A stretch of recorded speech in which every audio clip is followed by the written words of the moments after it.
But 1 and 2 are the electors. 4 is pressuring Pence. That's free speech. So let's talk about number 3, using the DOJ, trying to use the power of the Justice Department to fuel election conspiracy lies. Mike, what's that one about? That's an interesting question. You can have the Justice Department, the Civil Rights Division of the Justice Department, investigate election irregularities around the country. And that's what happened here. Whether that's, people may say, oh, Trump should not have had his Justice Department do it.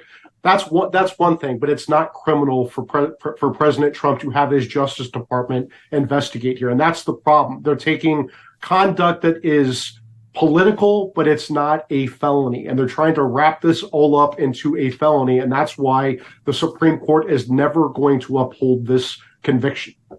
Dave, they allege on page 27 of the indictment in late December 2020, Trump attempted to use the Justice Department to make knowingly false claims of election fraud to officials. Again, this goes back to Trump's state of mind. He'll see that as wiggle room.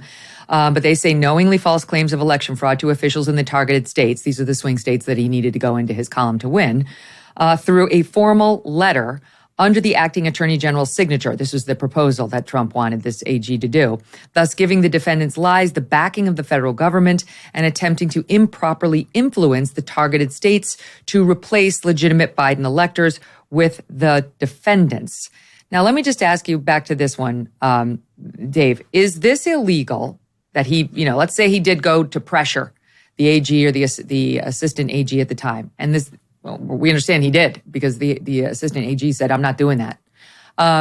Is it illegal if Trump genuinely believed he should do it, that there had been fraud, that he was the rightful winner? I mean, doesn't this once again come back to Trump's state of mind? Because he, according to his own indictment, has to prove that Trump made a knowingly false claim of fraudulent behavior and so on. Yeah, Meg, I think the problem for Trump is a statement in the indictment that says, hey, just say there was fraud and leave the rest to me and the congressional Republicans.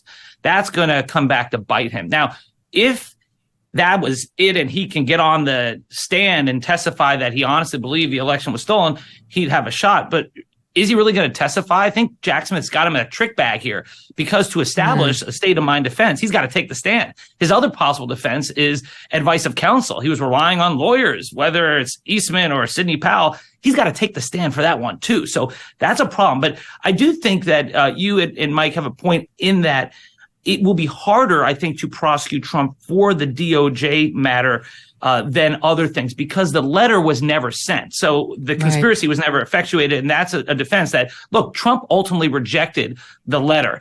I think Jeff Clark is toast. I mean, he's the one who drafted the letter. He put lies Explain in there. Who he's he ready is. to go.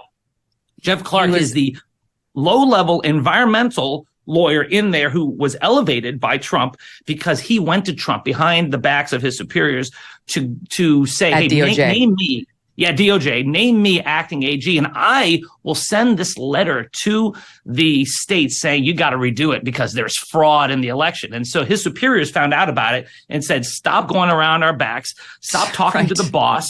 And hey, yeah, right. And we're not about to be fired by an underling. That's actually in the indictment. From the environmental group. In fact, he's Eric now Hirschman unindicted. Eric Hirschman said, hey, you know what? Go back to where you belong. And if there's an oil spill, we'll call you.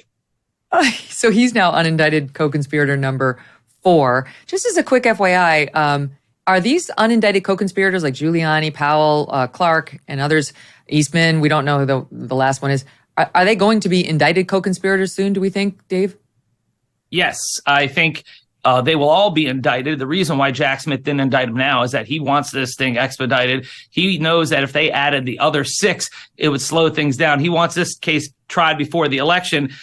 My big question is, Megyn, and to Mike, I don't know who conspirator number 6 is. On my Twitter page, I asked the folks to say, who is it? Because I still don't know whether it's Roger Stone or Steve Bannon or even Boris Epshteyn. I don't know. Yeah, I don't know either. And I mean, we'll find out.